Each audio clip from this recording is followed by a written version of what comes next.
Welcome back to the Lanterne Rouge Cycling Podcast, brought to you by Join Cycling for our GC Awards of the 2024 season. The season's in the books.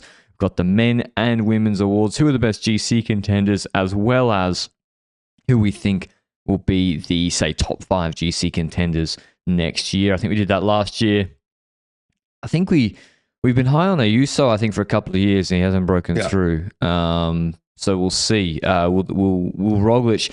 I think I keep putting the last 2 of these episodes. I keep saying, Roglic will decline. Then he turns up, wins 10 World Tour races and a Vuelta. So to shove that in my face. So that's I guess the part I'm most looking forward to. What have you got on, Benji? What else we got on? We got the Tour de France route reveal Tuesday. I think so as well, and I think the Giro will probably come not too far after that. I reckon. I don't know the exact dates and so forth, and maybe the Vuelta will be at some point later. But I do enjoy these off-season route reveal podcasts because we get to see the parcours a year in advance, give takes based on just the parcours and based on how we view GC at the moment, which in a year time could be completely different. Like, for example, if we take a look at the Tour de France route reveal of 2024, all the way back in, what was it, October 2023? Like, if I looked at the parkour, I was like, okay, Jonas Vingegaard destroyed Pogačar in the previous Tour de France, so based on that, he's probably going to do it again in 2024, you know? But then we have the Basque Country crash, we've got Pogačar that has a new trainer, etc. That whole scenario swapped completely by the time the Giro was passed, so it's very early to look at these parkours, but I also like that vibe. But today it's all about GC riders, and I spent yesterday the entire day going through all the results of these riders. Really? This podcast won't just be Tadej Pogačar is the best GC rider, blah blah blah blah blah. I want to talk about the other people too, you know? See, okay, Benji's doing it like that. I've done no preparation, so I'm doing it just purely based off feel of who I think has had a better season. So that's a good yin and yang contrast. So I'll do it off feel. You got the data. I think this year you might as well have done it off fear. Yeah, that's why I'm not preparing for it. But the women's is trickier. I agree. But I think for this podcast, usually when you do like podiums or top 5s, we tend to start in the 5th spot, 4th, 2nd, 1st, whatever. On this podcast, I think we start with Tadej Pogačar, to be honest, because he's the most obvious name. If you look at Tadej Pogačar's season this year, we have the Volta a Catalunya, his first victory of the year when it comes to GC, I would say. And then afterwards, he dominates the Giro with 6 stage wins. Because he does the Giro, he doesn't really do the Dauphiné or something before the Tour de France. Ends up dominating the Tour de France, in my personal opinion, with 6 stage wins once again over Vingegaard and Evenepoel. But my question as well is to you, before we continue. Winning Strade, Lombardia, LBL World Championships, are there one-day races that you value for the criteria of the GC Rider Awards? No. Okay, not even Lombardia? No. It's a one-day race. Okay, fair.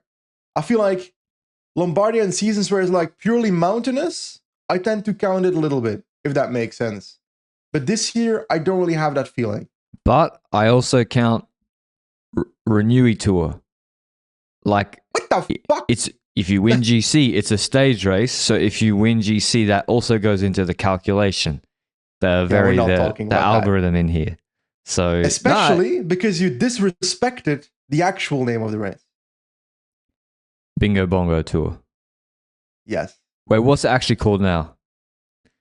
Renewy Tour? Oh, so I got it right. Yeah, but you're not supposed to get it right. Yeah, true. So technically you got it wrong. Anyway, Pogačar did 3 stage races. He won 4 stages in Catalunya and the GC, and there were big solos too. 6 stages in the Giro and 6 stages in the Tour de France as well as the GC. So that was the best and also the biggest gaps, I think. He won the Tour de France by 6 minutes 17. That's more than when he beat... I think that's more than when he beat Jonas by in 21. It is. And it's definitely more than what he beat Roglic by in 2020. In the Giro, huge margins, nearly putting second on 10 minutes. Catalunya, a 1 week race, he put second on 3:40, which is a huge gap and then won any stage he wanted along the way. So certainly the best GC rider we've ever covered. And to be honest, it's not just that those time gaps that I mentioned. It's in Catalunya, there was no competition when he won, except for Nick Schultz on stage 1. Shout out to him. But like on the on the GC stages, when he attacked, he goes solo, and that's it. In the Tour de France, in the Giro, exactly the same. If you don't count stage 1 with Narvaez, but otherwise he attacks and goes solo, and no one goes with him. Not even holds his wheel for, I'm talking 10 seconds. Tour de France, a little bit different, but then stage 4, he goes across on the Galibier, drops Vingegaard.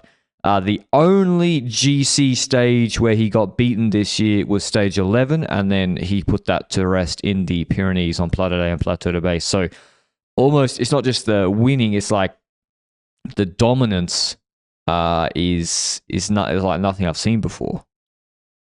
Exactly. And then I look at Pogačar as a rider, and I go throughout the last couple of years, and I do feel like he's evolved quite a lot as a GC rider, because, like, let's be honest, in 2022, we were pretty valiant about the fact that Pogačar still had vulnerabilities. Going into the Tour de France, he was seen as this unbeatable phenomenon for that Tour de France, while Visma was preparing with Roglic and Vingegaard. But during that year and the year before, we had hinted multiple times on the podcast already that maybe there's a weakness when it comes to Pogačar on the higher energy expenditure with big, long mountains at the end stages. Maybe warmer temperatures play a role. Maybe there's multiple factors where there could have been a vulnerability inside in 2022 before the Tour de France, after Pogačar had won the last 2 Tour de France's. And on top of that, tactically, the team car of UAE made mistakes in 2021 and 2022. So there were areas where a competitive team could exploit those vulnerabilities of both Pogačar and UAE in 2022, and perhaps in 2023 as well. But then I look at his evolution between 2023 and 2024, and those vulnerabilities, I don't see those in 2024. I look at the Tour de France, Plateau de Bay stage, high energy expenditure before Plateau de Bay. His numbers on Plateau de Bay are godlike, the best I've seen in cycling. So then I'm like, okay, well, that pattern's off the table. Warm temperatures, I don't know. I haven't delved into the temperatures yet, but I don't feel like that's a major concern at the moment. And then I also look at the team factor, and you've got the in-house fighting a bit with UAE. You've got a user in Almeida on the Galibier, etc. But it's not like it really put trouble into Pogačar, mostly because he was that dominant. Maybe if we're talking about seconds in this Grand Tour, maybe that could play a role eventually. But right now, I have a hard time seeing a way in which an opposing team for Pogačar can find a backdoor at which there's a tactical way or a performance kind of way where they can beat him. That's hard to find unless we start looking at Vingegaard's season and his preparation for the Tour de France and find hope in that. Yeah, there is something in that. So, obviously Vingegaard didn't have the ideal preparation with the crash, but like you say, there also, I don't really remember a moment where Pogačar was not in control or flustered, except for on the top of Pertus was the only moment of the season where he was like flustered. But I remember the stage in the Tour de France, there was crosswinds coming, and the idea was there was village, we were going to line it up, Van Aert was going to launch it, and 5 Vismas are there, 0 UAEs are there. The car it's displayed on the TV. It said, "What's going on? Why are people at the front?" From the UAE director. Literally, 4th wheel line there is Pogačar, like out of the village. Like he can do it himself. He reads the race so well. So he also, you got to say, he had the perfect run. He had no bad luck, so no crashes except for before Europa with the flat tire, which is not like a heavy crash. Yeah. But no crashes, no badly timed mechanicals. So maybe Benji, if that happens, can the team in the bigger situation fix it for him? Probably. Wellens and Pollitt were pretty damn good, I thought. So yeah. Yes, and that points at a few other things. For example, if you then look at the breakaway formation of UAE and how they handle breakaway formation, it's been a weakness in the past.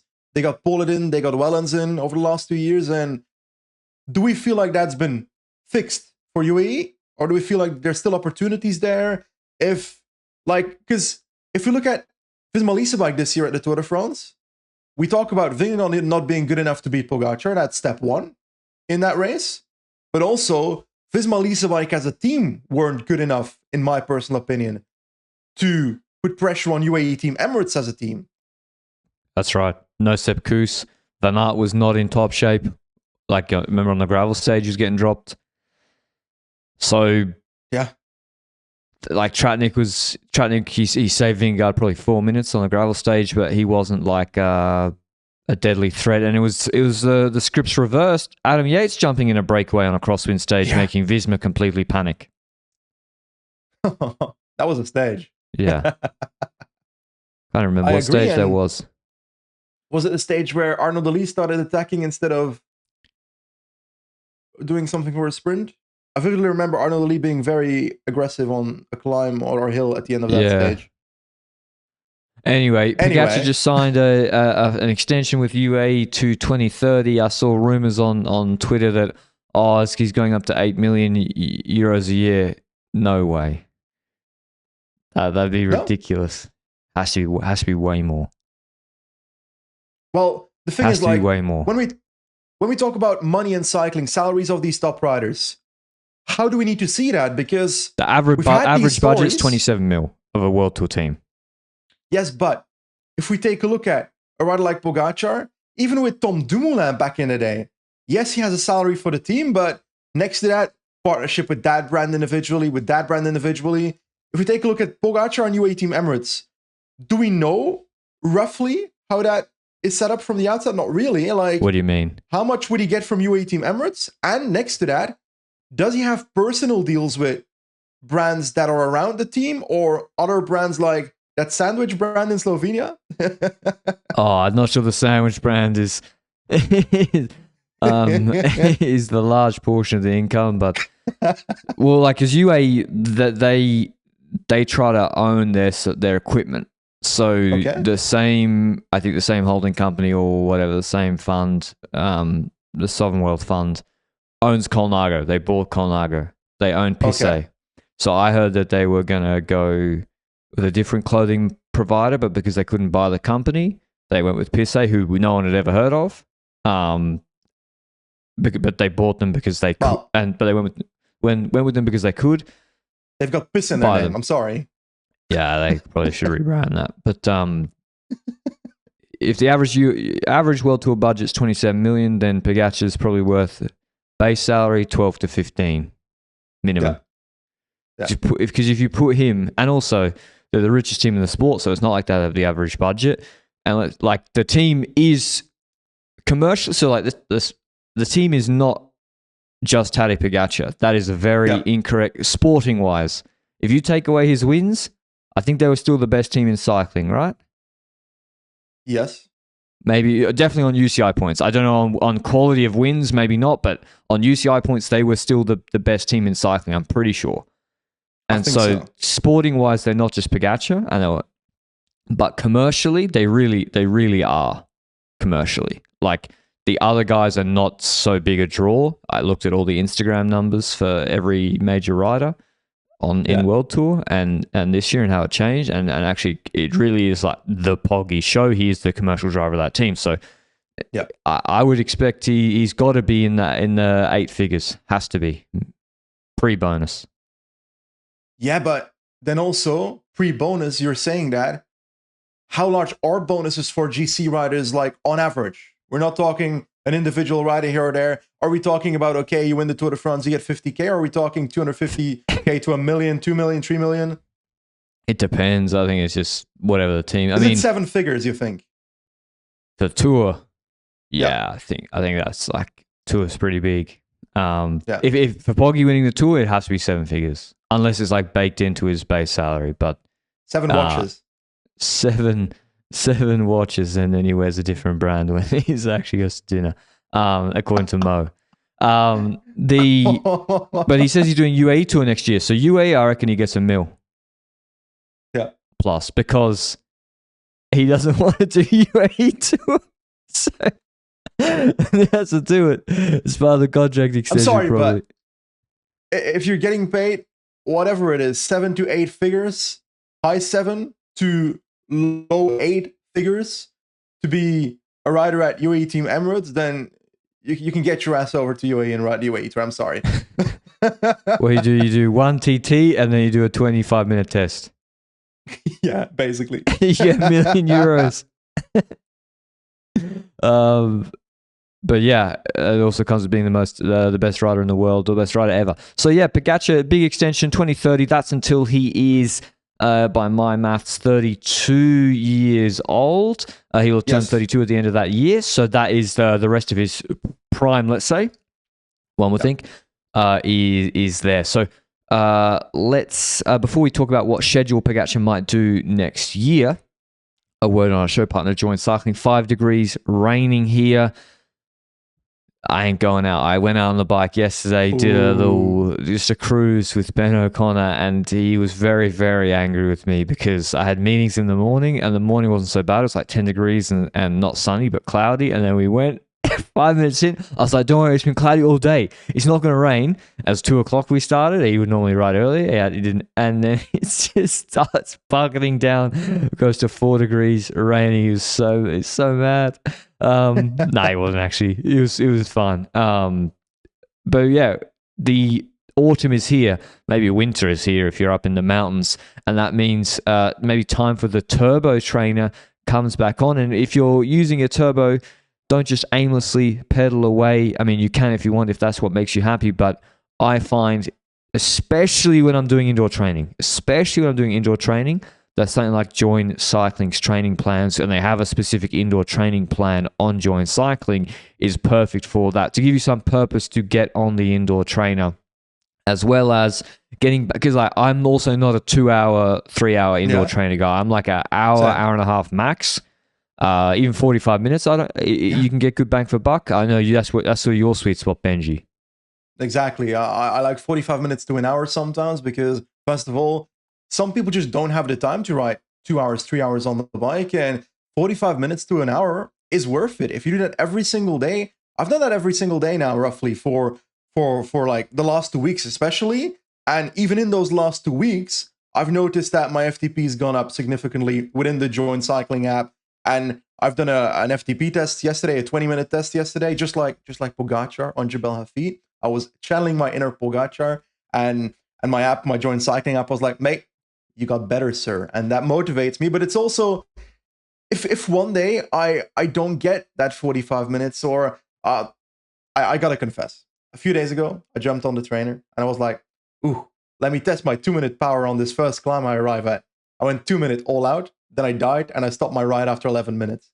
Sorry, but the Join Cycling app tells me, yeah, you did an 11-minute ride. Okay, that's fair. But the next day, my training was a little bit longer, so it adapts accordingly. So I don't know. I really like the adaptability of it. Go check out Join Cycling down below and get the most out of your indoor workouts if you're being forced inside by the weather, or indeed if your riding buddy is one that makes you ride only in the rain, which is what I seem to bring upon my riding buddies, which is what I seem to do. Anyway, the Tadej Pogačar's schedule next year, Benji, we know he's a UAE Emirates man for the next 6 years. We know he's the best rider in the world. What schedule for the best rider in the world on the best team in the world next year? Do you think? So let's do 2 things. What do you think he will do? Yeah. And what will he do? Oh, sorry. UAE what should tour? he do? Okay. UAE tour? I think he will do the UAE tour. Yeah. And I think he will do the Tour de France to defend his title. I think that's fair. Yep. I think after doing Giro Tour double, I think it's more likely that he does Tour Vuelta double next year. And also the fact that he doesn't go to the Giro opens up the possibility to do the Tour of Flanders in the classic season. I expect MSR on the schedule. I don't expect Roubaix on the schedule. after Tour Vuelta, I don't expect Lombardia to happen. He's going to ride Worlds, even if he doesn't arrive with the best form. I don't know, depending on the Vuelta, etc. He'll do Lombardia. He will he? Yeah, mate, it's a scripted race. Sure. Okay, so if he wins Worlds in Rwanda, he is going to do Lombardia. Fair. I'm looking at it as this so far. UAE Tour, basic classics including Tour of Flanders and Milano Sanremo. Yep. Strade? Tour de France, Vuelta. Wow. I don't think so, actually. Me either. And that's what I've got in my head. Yep, I think so too. So yeah, it'll be 4 classics. So you don't see a 1 weeker? The Bingo Bongo Tour? No, I don't see a one. Wow, man. Yeah, UAE Tour definitely, but maybe true. An Itzulia or a Catalunya jumps in, but I haven't looked at whether that fits with training camps, etc. From the top of my head. Wouldn't it be because Dauphiné? Yeah, isn't it time to win the Dauphiné? Or Slovenia? Nah, come on. I think, or Swiss, but I think it's been a while since the rock paper scissors with Micah. Come on. Yeah, I think he's going to do UAE, Sanremo, Tour of Flanders, Liège, Amstel. Don't know. Altitude, Dauphiné, or a 1 week race. Tour of Vuelta, Worlds, Lombardia. I think so. Tour of Flanders, Van der Poel and Van Aert on notice as well. So that's 4 monuments. No Roubaix. I think Roubaix he said he's not doing next year. Is there anything he should do that you think, because that's what really we think he will do. Is there anything you think he should do in there, Benji? He should do? I don't know. I think he should do the schedule I just named up. Like, you don't need to make anything special happen if you're Tadej Pogačar next year. You just won Giro Tour and the World Championship. It's not the year yet to do Giro Tour Vuelta. I think maybe in 2 or 3 years he can try that, because that would be something. Trying to see, seeing Pogačar trying to win every single one of the 3 Grand Tours, and Vingegaard might as well show up for all 3 then as well. You know, why not? So that'd be crazy. That would be a crazy season. Like every GC rider going to every Grand Tour. Who survives? That'd not be okay, but okay. But I was just checking, because I'm a Vincenzo Nibali fan, whether the schedule I just said is the Vincenzo Nibali schedule of the year that Terpstra won. When did Terpstra win RVV? Was that 2016? Am I dumb? 2018. Why am I looking at Antonio Nibali's schedule? This is the wrong one. 2018. So 2018, Dubai Tour. That's basically UAE Tour. Then RVV, Liège, Dauphiné, Tour de France, Vuelta, Worlds, Lombardia. Yeah, Pogačar's doing the Nibali schedule. I'm sorry. Was he good in them? Shut up. He crashed out of the Tour de France. He won Sanremo in the Vuelta. Sanremo's the one. Sanremo's the one for Poggy. But anyway, let's move on to our next rider in second place. Drum roll, please, Benji. I have. Oh, are we already rating them in position, or? What do you mean? Well, you've got Poggy first, right? Yes, but yeah. Okay, go ahead. Well, I'm doing second now. Okay. I also have Pogačar first. You really do? Wow. I have Vingegaard second. He actually, even though he got asked by Bernardino why he doesn't race, he actually, across the last 3 years, has the same number of race days, I think, just more or less as Pogačar. He won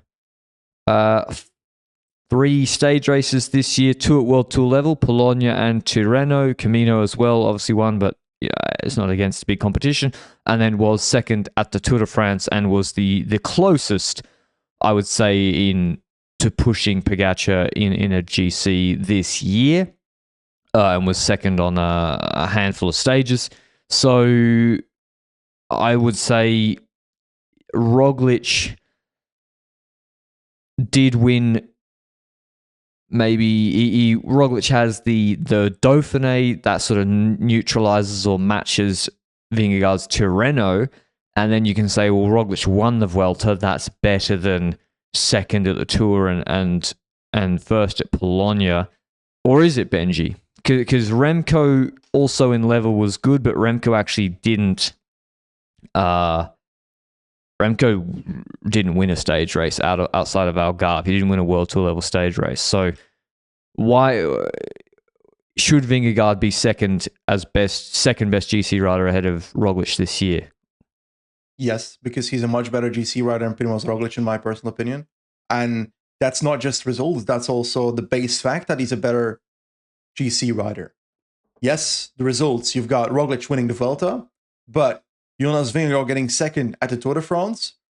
Roglic wasn't second at the Tour de France. Yes, he crashed out, but he was also not on the run-in to getting second at the Tour de France. So the level difference is there. And we have to look into that. Also, when it comes to Jonas Vingegaard, yes, he went through the results he did have, but we also got to go through the results he didn't have as a consequence of that Itzulia Basque Country. He crashes in stage 4 of Itzulia Basque Country, fractures his collarbone, his ribs, has a pulmonary contusion, whatever the fuck that means, and pneumothorax. So I think that's like, in Belgium we call that klaplong, which is like your lung. I'm like making a gesture with my hands, but I've got no clue how to describe it because I'm clearly not a doctor. But and pneumothorax. Yes, I was trying to explain what that means, but your lung inflating in itself? No, your air pocket in your deflating. Lung. Oh, okay. Never mind. Or no, a pierced hole in your lung. I don't know. I had one once. I think your lung deflates as a consequence of there being a pierced hole in it, whatever. Anyway, as a consequence of these relatively serious injuries, I would argue, he's in the hospital for 12 days, relatively related to that lung damage. He leaves the hospital 74 days before the Tour de France. According to articles, he starts training outdoors again with 53 days left before the Tour de France. I don't know how accurate those articles are, but hey, I'll go with it for this. Probably that the Danish people like camped in his suburb with cameras. Like, I remember that. That's actually true. Yeah, I do. But looking at this, 53 days before the Tour de France, having to skip the Dauphiné before the Tour de France, it's impossible to say that this crash did not hinder his Tour de France preparation. It certainly did hinder his Tour de France preparation. How much it hindered it is hard to say from my perspective because I'm not in the camp of Visma Leasebike. I don't know the intertwinings of that, but I would argue it hindered it quite a bit to the point that at the start of the Tour de France, I was like, okay, I don't know where Vingegaard is going to finish. I don't know what his level is going to be like at the start of this race. In the first few days of the Tour, it actually looked pretty okay, but that's on the shorter efforts. And then on the Galibier, we saw a gap between Pogačar and Vingegaard that extended to the end of the Tour de France, despite that hopeful day for some entertainment in this Tour de France. On Puy-Marie, where Vingegaard was able to get past Pogačar and win the sprint eventually at the end of the stage.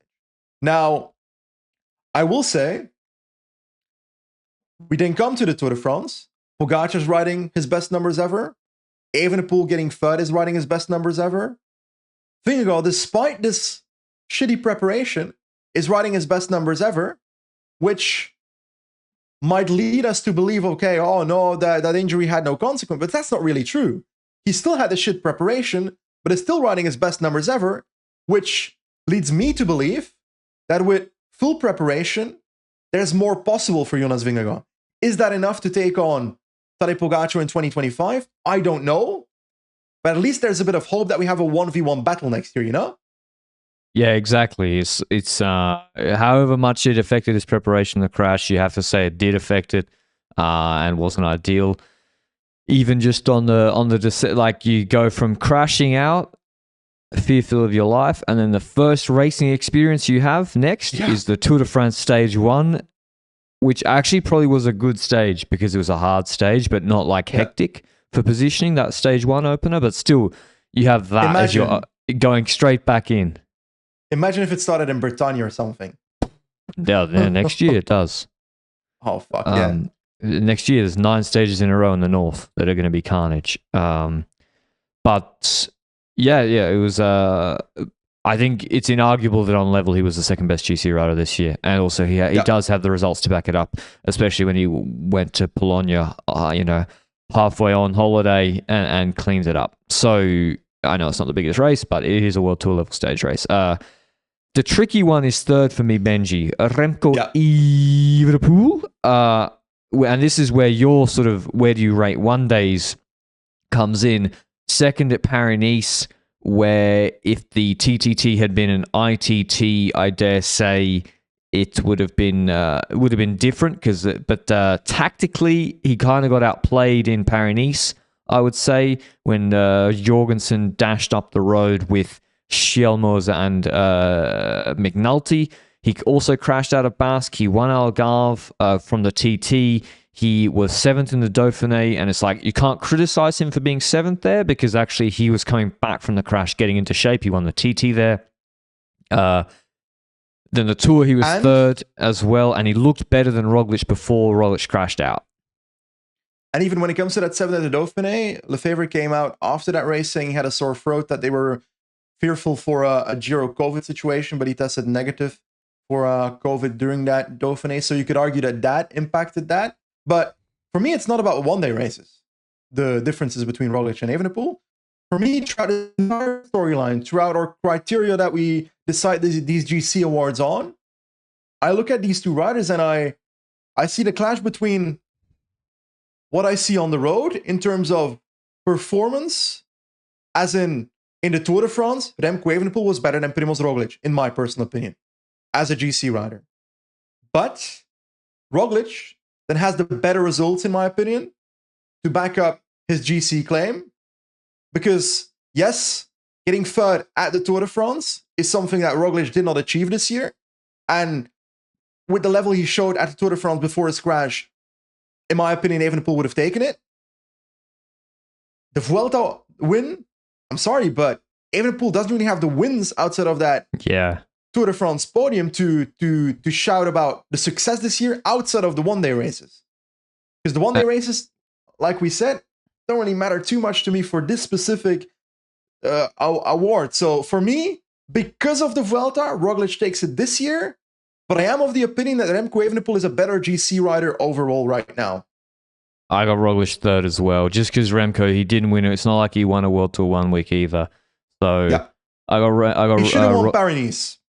Yeah, exactly. So then it would be a stronger argument, but no. And also Rog, before he crashed out of Basque, he won the opening TT against all those hitters, sans Pogačar. Like it was, he was stomping. But also in Paris-Nice, he was stomping and then collapsed on the last stage. So, but yeah, I got Roglic third, Remco fourth, fifth is a toss-up. You can basically, I think on results, you have to give it to Ben O'Connor because no one else is a prolific winner of 1 weeks. O'Connor hasn't been a prolific winner. He should have won UAE probably, but he didn't. He was second UAE, fifth Tirreno, second Alps, where he should have won again if he didn't crash, fourth Giro, and second at La Vuelta.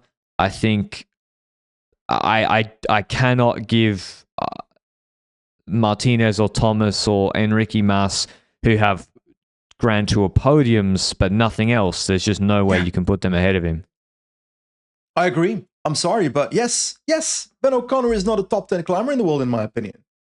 But if I look at his results this year, second at the UAE Tour, fifth at Tirreno Adriatico, second at Tour of the Alps. He lost that due to a crash, if I recall correctly. Yeah. But it's still Tour of the Alps, so it's not the most valuable race for this entire discussion. Fourth at the Giro, knowing that he had illness in the last week. Not sure without that illness he would have competed for the podium, but there's an opportunity there. Second at La Vuelta, yes, it's thanks to a breakaway raid on stage 6, but no one else put themselves in that position. Ben O'Connor did. Second at World Championships road race, yes, one-day races don't really count, but that just brings it home how much he puts himself into the position to potentially benefit from things that are happening during the race. He optimizes his results with the level he has, in my personal opinion. And that's weird to say because a lot of the time this year and in previous years, we're the people that say O'Connor is that guy in the peloton that when the favorite goes, O'Connor decides, I've got to peak Alberto Contador's legs If that's still enough these days, I don't know. But and I'll try and follow Tadej Pogačar, and then sometimes he explodes and loses a few positions as a consequence of trying to follow, which is kind of countering the point that I do believe that he optimizes his results by doing things that other riders might not dare to do. He dares to lose to be able to gain from that. And the Vuelta is the perfect example for that.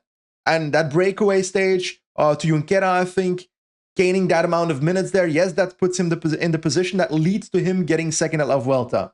And overall, outside of Pogačar, of course, I'd argue that O'Connor has one of the best GC runs this year of any GC rider.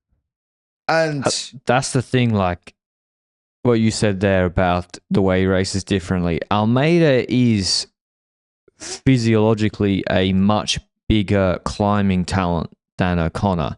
On like those Swiss Unipuertos or proper climbing stages, smokes him. But how do you evaluate and weight the ability? But then Almeida, bless him, he never does anything ever. He never does anything. He just follows, sits, waits. Never going to jump in a breakaway. Never going to try like attack. He just sits, right?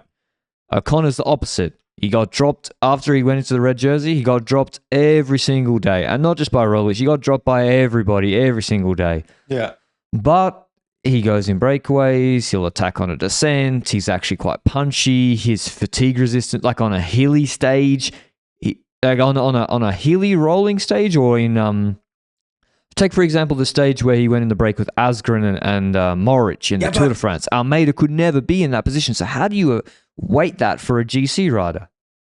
And also, I just want to hammer home, off topic here, he's such a good breakaway rider in the first place. Yeah. He knows when he needs to be in a certain move.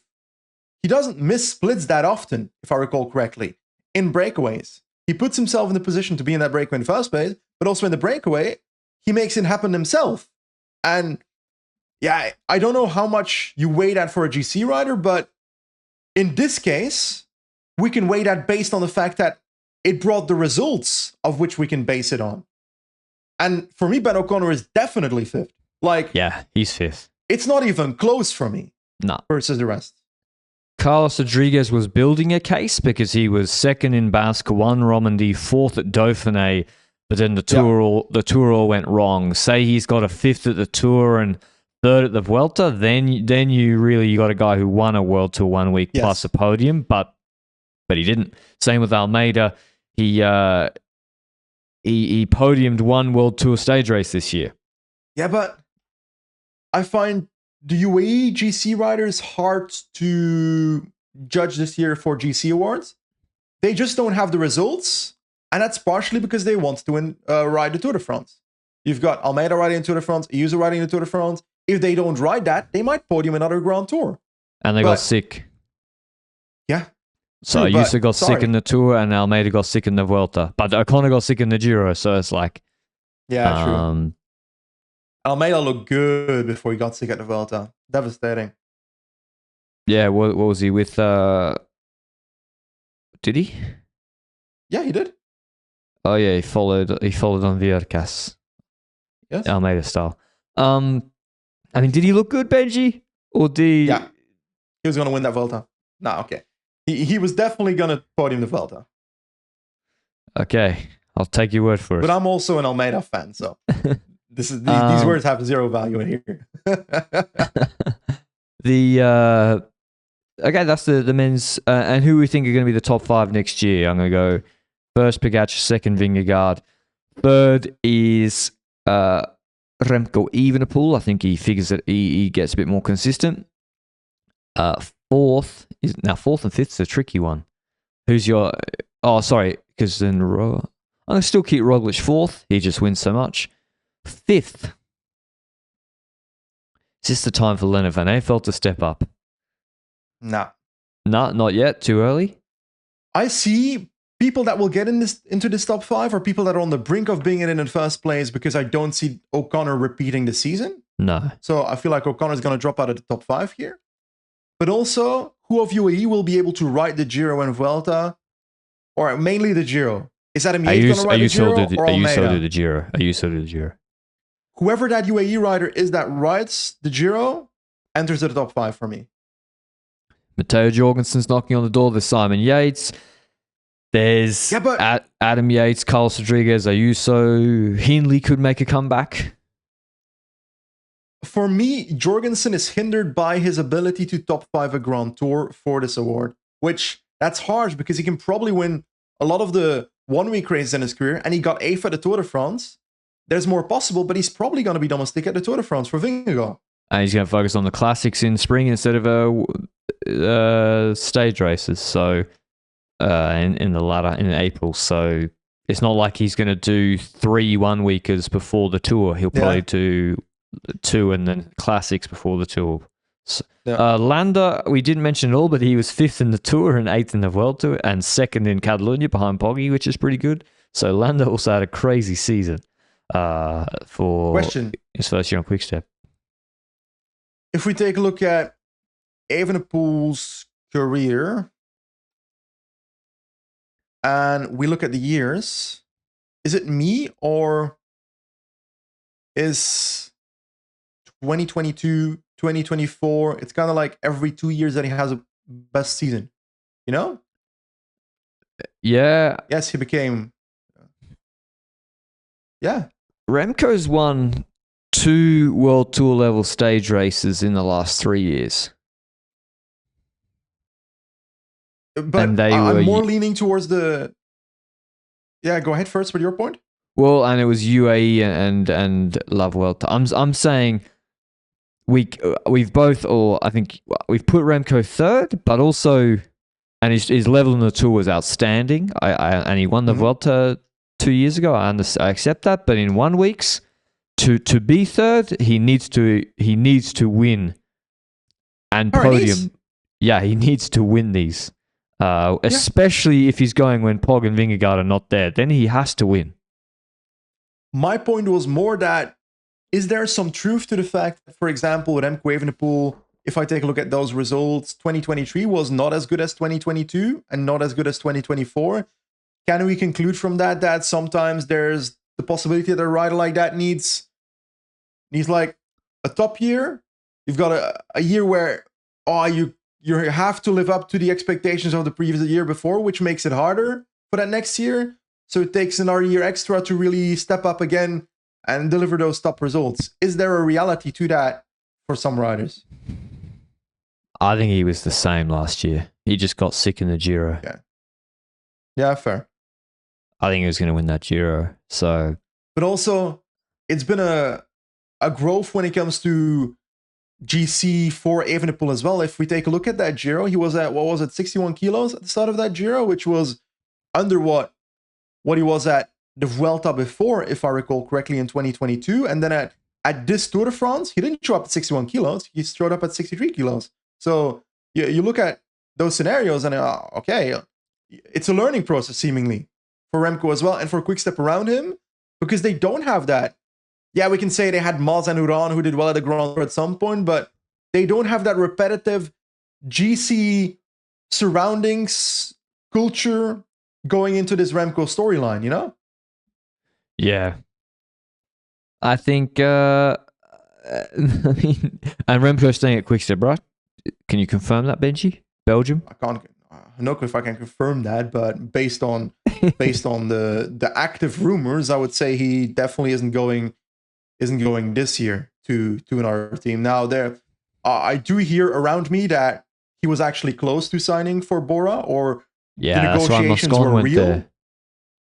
I don't know if that's why Moscon went there personally, but they were definitely talking to each other. But if I recall, I heard that Remco was the one that held off the boat or something. Okay. And Jarno Widar is staying at Lotto next year. Yeah, but it's kind of like, I think, was it Bram van de Capelle that brought out the article about Widar? Like, I read that article and it kind of says like, Widar is staying because of all the legal crap he'd have to deal with to leave it. I'm sorry, but that's a very bad precipice to start a season with. Yeah, Jesus. I don't know why, like, you got to be pot committed. Like, if you're going to break a relationship apart, just go. You got to go. Like, that's what, listen, I like Remco, don't get me wrong, but I don't know why they do this dance happens every year. Like, if you really are not happy, then leave then. Like, and and then accept the consequences. So I don't. Do we know if he has an agent yet? Jan Uida. No. Remco, or is it still his dad? His dad. But I'm more mean on the Uida thing. It's like, now it's a mess, and then Lotto, and then there's also some John Lalonde was passive aggressively subtweeting, I think, the ex Lotto CEO, because there was a negative article about Hulot, and damn, it's like it's all a bit of a mess. What was I going to say? Are we remiss to not mention someone like Pablo Torres? Do you see could he really break open, or you don't see it next year? I don't see it next year. I'm intrigued to see what Del Toro does, because at the Vuelta he wrote the Vuelta, right? Yeah, he wrote the Vuelta. I think he's more likely to be fifth than Ayuso or Almeida. I don't see that. For me, it's Ayuso, Adam Yates, or Almeida that enters the top 5. Del Toro might take a bit longer. Yeah. Which is fine. He's still a baby. Benji turns 21 in a month. Clock's ticking. Yeah, I'm 26 now. Everything under 22 is a baby now. Clock is ticking. Okay, I think that's the RGC awards for the men, and I think we'll have the same top 4 next year. And maybe there is someone that comes out of the blue like Pablo Torres. Not really out of the blue. He's the best climber in Tour de l'Avenir, but you know what I mean. On to the... Not yet, man. I don't see it. Yeah, he's done another TT in the all-round of Pogačar yet. On to the women's. Again, like in the men's, despite not winning the Tour de France, you really cannot go past Demi Vollering. She was a one-woman team the entire year in the stage races, and despite that, she still won La Vuelta, Itzulia, Burgos. All 3 are basically back-to-back and form a big Tour of Spain. They're all World Tour level in the women's calendar. She then won Tour de... Yeah, it basically is. And with many stages. Then she won Tour de Suisse, 3 stages in GC. She then won 2 stages in the Tour de France Flamme avec Swift, but finished second because Lorena Wiebes left that yellow thing lying on the ground. And at Romandie... After crashing her. Like, what unbelievable stuff. And then in Romandie, she was beaten by Kopecky, who rode against her on her team. So... clearly the best GC rider in the world in the women's, even though Kasia won, because Kasia also didn't podium a World Tour level stage race outside of that, and won because she had a better teamwork from Canyon. Yeah, and I would argue the way I look at this is throughout this entire podcast we've spoken about the balance between results and how I see who is the best GC rider on the road against each other. Put them all in one race, how would they respond to each other? And that balance here is Vollering is like significantly better as a GC rider in my personal opinion than Niewiadoma, and we see that on the Alpe d'Huez stage. She destroys Niewiadoma if you look at solely that stage. And yes, she wins all these other World Tour races, but even on the Tour de France from itself, I would say, despite the fact that Niewiadoma wins, for me it's still Demi Vollering. And that is because of the context of what is happening in that race. It's maybe a bit cruel to say, but the reality is that Niewiadoma won the Tour de France Femme because SD Works fucked up, plus the important factor that Canyon SRAM and Niewiadoma put themselves in a position to win if SD Works fucked up. That is valuable. That is valuable. But that doesn't deny the fact that SD Works had to fuck up for Vollering to lose this race to begin with. So, on merit, Demi Vollering is the better GC rider. Yeah. But Niewiadoma has the better, I would argue, has the better palmarès this year. Because Tour de France Femme is worth every single result on Demi Vollering's list. That, to me, that's overweighting the Tour de France too much because Niewiadoma, as I said, she didn't do anything else in the Vuelta. She got sick, and the Giro she didn't attend. The Swiss she wasn't that good. She was good, but not. Vollering's one-day races. Sorry, but there's nothing there either when it comes to victories, eh? Right? Yeah, true. She went flat. I would probably still take the... I mean, that'd be an interesting question to ask Demi Vollering, actually. Would you trade your 2024 Palmares or Niewiadoma's? A rider would never say yes to that. They would never say... giving in... Yeah. I don't think a rider would say yes to that. Especially because she's won the Tour de France Femme before. That's the key point, I think. I think if you... Like, Roglic would trade anything for it. Yeah. So he would trade a Giro Vuelta, Liège combo for a Tour win, and nothing else. Whereas Vollering, she's won it before. I don't know. She's clearly number one. Then it gets a little bit tricky because there's just less consistency throughout the year, and I have two names that. And it's also tricky because in women's cycling, like there's a lot of flatter stage races, but for me, second is between Kopecky and Elisa Longo-Borghini. Maybe that's because I'm over. Pardon? Third, you mean? You got Niewiadoma in second, right? No. No, you don't. No, I don't.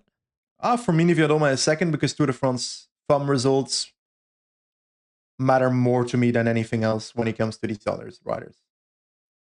Yeah, I can see it. I understand it, but nah, I don't have a second. Let me guess. You've got Kopecky versus Longo-Borghini for second. Yeah.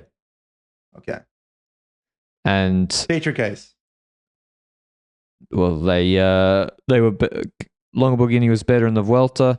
Third in Swiss, won the Giro, and didn't do the Tour because she focused on the Olympics. So. But then she didn't do much else, so she won one big 1 week race, or they're all 1 week races. Kopecky's argument is that she won UAE, which is uphill, third in Ride London, won Tour of Britain. They're both World Tour level races, and then she was second in the Giro with a good fight, won Tour de Romandie, and won Simac, didn't do the Tour de France. So she cleaned up, just because they're not mountainous races, they're still 1 week GC races, and they're still important. So I have Kopecky second, for best GC rider. For third, like Lisa Longo-Borghini, I try to imagine if she was in the Tour, where would she have been, Yeah, but that doesn't count, eh? Well, no, it does count for like... Yeah, it counts for how would you expect her as if you would, regardless of success, make a list of best GC riders right now. Because, no offense to it, you're right. Like Niewiadoma also wasn't like she was the punchy stages she was so good at in the Tour de France. Like actually on climbing level, she wasn't better than Royackers, and she was not much different in level to Music, for example. But that's the reality of these 1 week races in women's cycling right now. Sometimes you got to be all round. You got to be all round rider, and if you can TT and then punch and then hold on, and also the problem is the pure climbers in the women's cycling are kind of like the pure climbers, like the tiny Colombians, say of 20 years ago, or South Americans, like Sosa. Jose Rujano. Yeah, like the pure climbers in the women's cycling, like the difference in punch between them and Elisa Longo-Borghini or Kopecky or Vollering, like they can just on a hill just skip away from them, or on a descent, like Bunel, Giganti, Music. Yeah.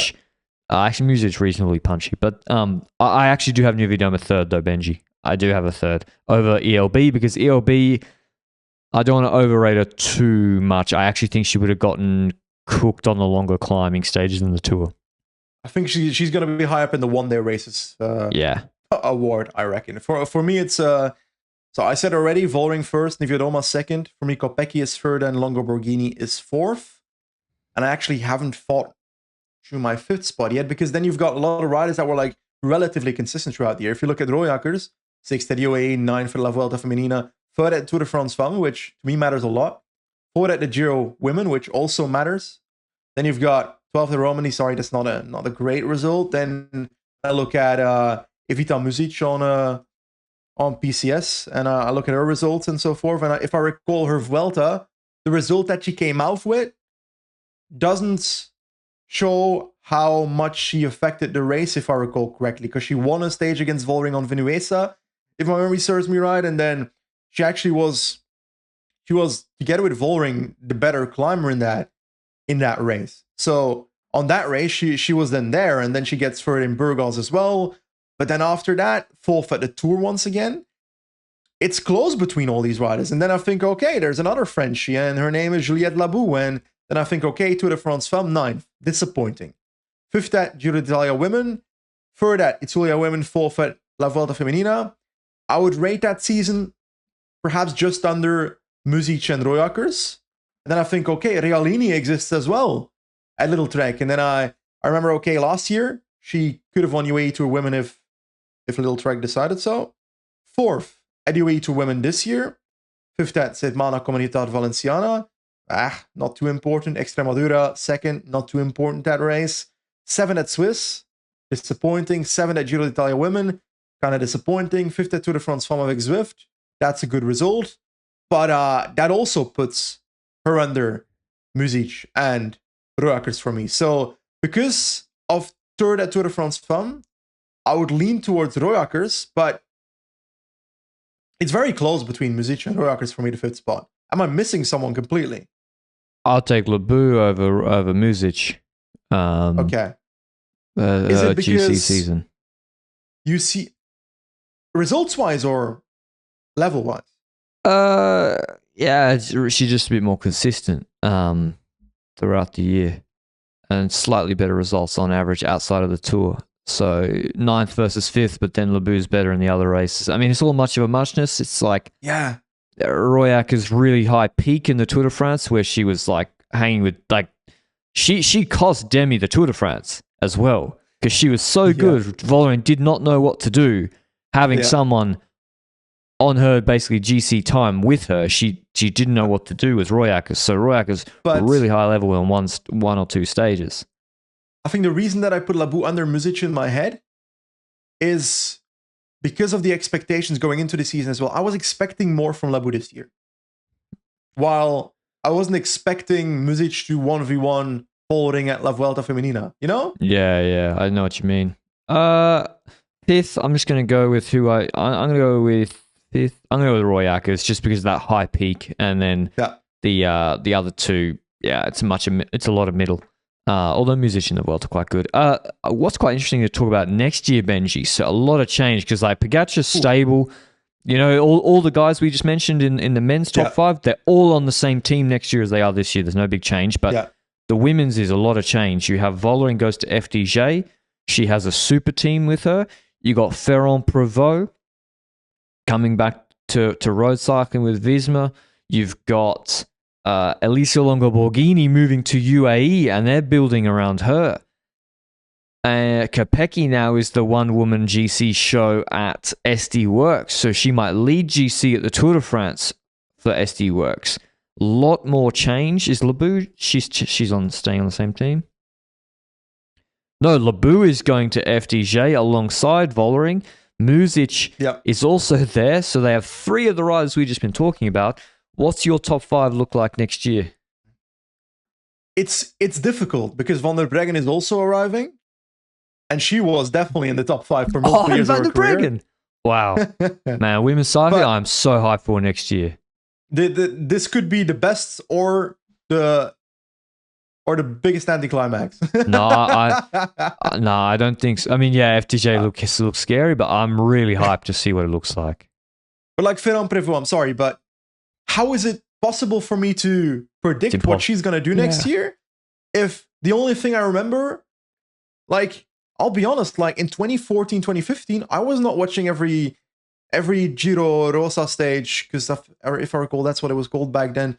And then in 2014, she podiumed the Giro Rosa, and I remember hearing a name throughout that period quite a bit when it comes to those races, but women's cycling has changed so much that I don't know where she would be these days. And I'm leaning towards the fact that if she wasn't able to do it in those years, why would she be able to do it in these years when all these other riders have been in road cycling for so much longer and have now specialized towards these races like Vollering and so forth? And I have a hard time seeing that. She proves me wrong. I'm not even making a case against her, really, but maybe she proves me wrong anyway. I don't see it there. Then I look at Anna van der Breggen. I have no clue what to expect. I generally don't have any clue what to expect. Because, like, if we do look at the Watts of Vollering of the last 2 years, especially 2023, her Tour de France Watts were above anything Van der Breggen did in her career. Yeah. Van der Breggen won that. Wasn't that good a climber.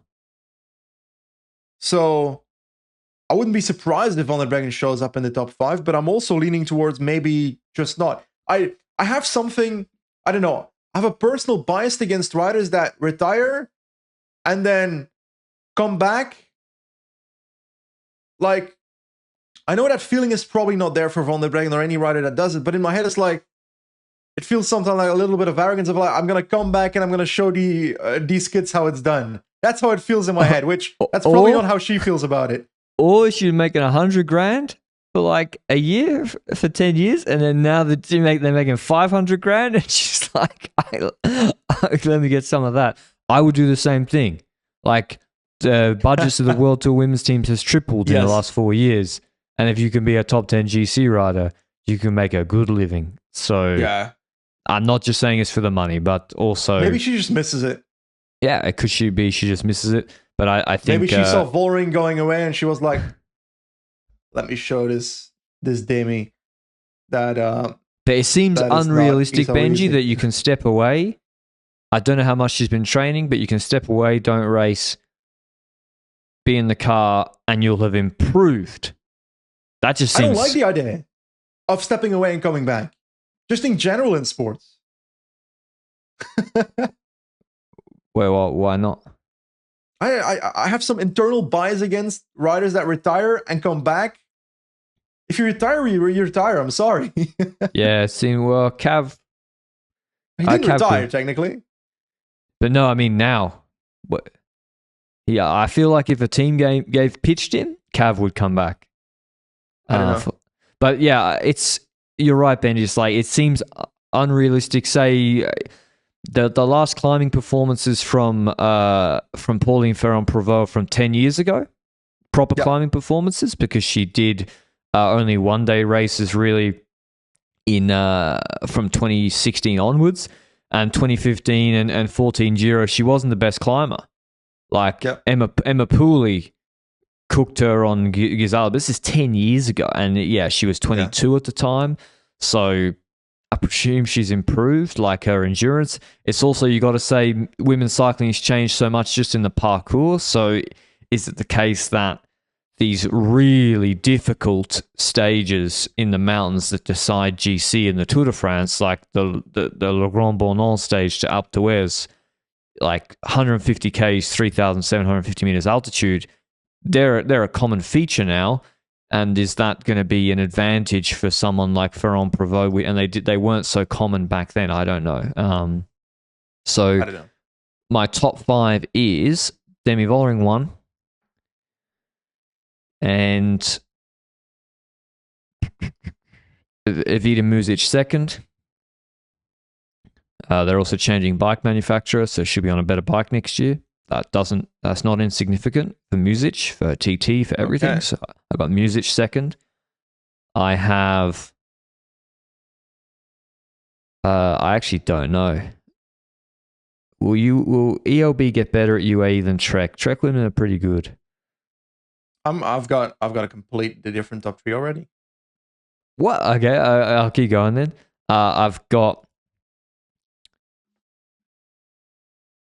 Lotte Kopecky 3rd. I think she's going to get super lean and go all in for GC. And also they can set her up to take time on the non-mountain stages where she's pretty good from memory. So I got Kopecky 3rd. 4th is I've forgotten who's Did I say? Fourth is Antonia Niedermayer. And fifth is Victoria Chladnova. You're high on her, right? Yeah. If I look at my top 5, Vollering is first. It's not completely different. It's the same as me. I think saying Kopecky is third is delusional. Like, generally delusional. I've got her on second. You are... Oh, I thought you... I was like, hold on. Benji's the biggest Kopecky booster ever. I'm... Oh, it's so fucking difficult, man. It's not completely different. If two of the same top 3 as me. I was also going to say Niedermayer, so I said completely different until you said Niedermayer. Muzic is going to get put on a tarmac. She's going to be flying, I'm telling you.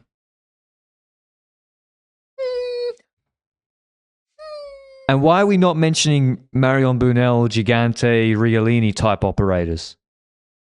With Gigante, I have an issue with her positioning and her eagerness to start pacing when she doesn't have to start pacing. Yep. Because sometimes I see her at the front of the group pulling, I'm like, why the fuck you pulling, Sarah? Get up the front, please. Yeah. I think it's because, they are like pure climbers and that they struggle a bit in the TT, the punch, descents, etc. I'm going to say that Labou enters the top 5 and comes 5th. So I need a 3rd and 4th spot. Dude, Labou, have they got Shabby as well? Yes, they do.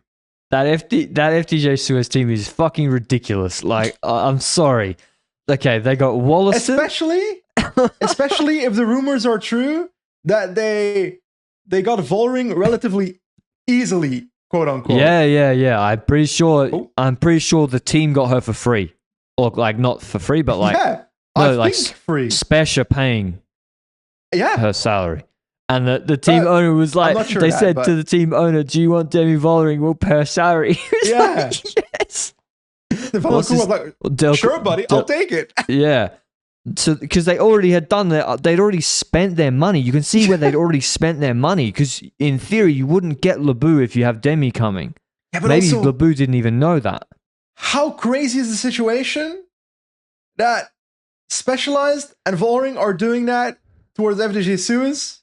Well, Specialized, like the sponsor of SD Works. Well, that's is SD Works changing. Yeah, do they stay with SD Works next year? Or do they move to La Pierre?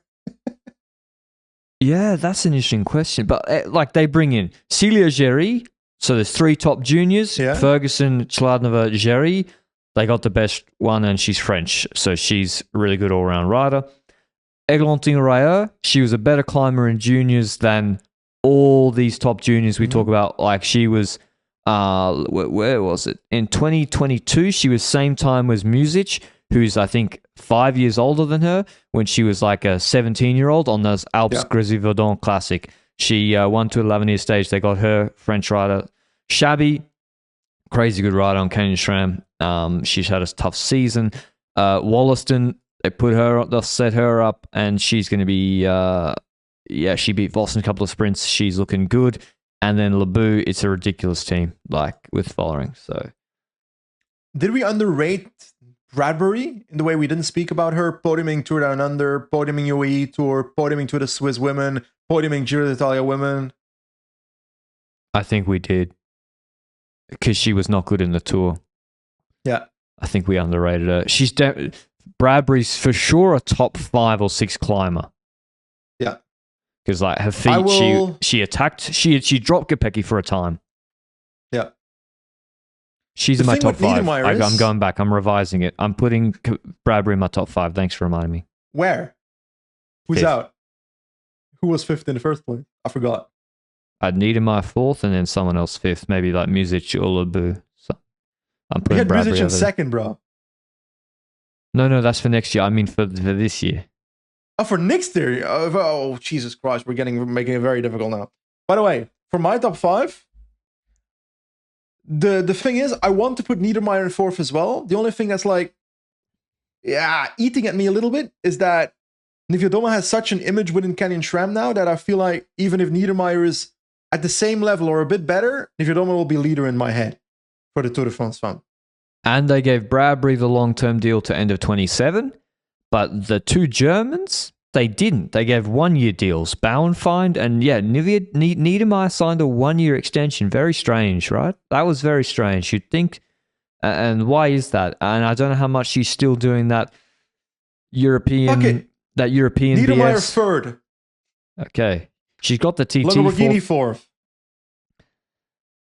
I'm low on Lamborghini moving forward as a GC rider. I'll be honest, me too, but I've got no clue who to put in fourth place in the first place. So that's why I'm doing So it. we don't neither of us have Anne van der Breggen in the top 5. No. Me either, yeah, I don't. I think it's good. But like anyone could be between P3 and 5 here. Yeah, it's just who's going to step Kopeck up. is clearly second after Vollering, but It could be Gigante. Like honestly, if she works on her positioning and descending, her pure watts climbing, she can be a top 5 GC rider next year. It's a lot to work on, though.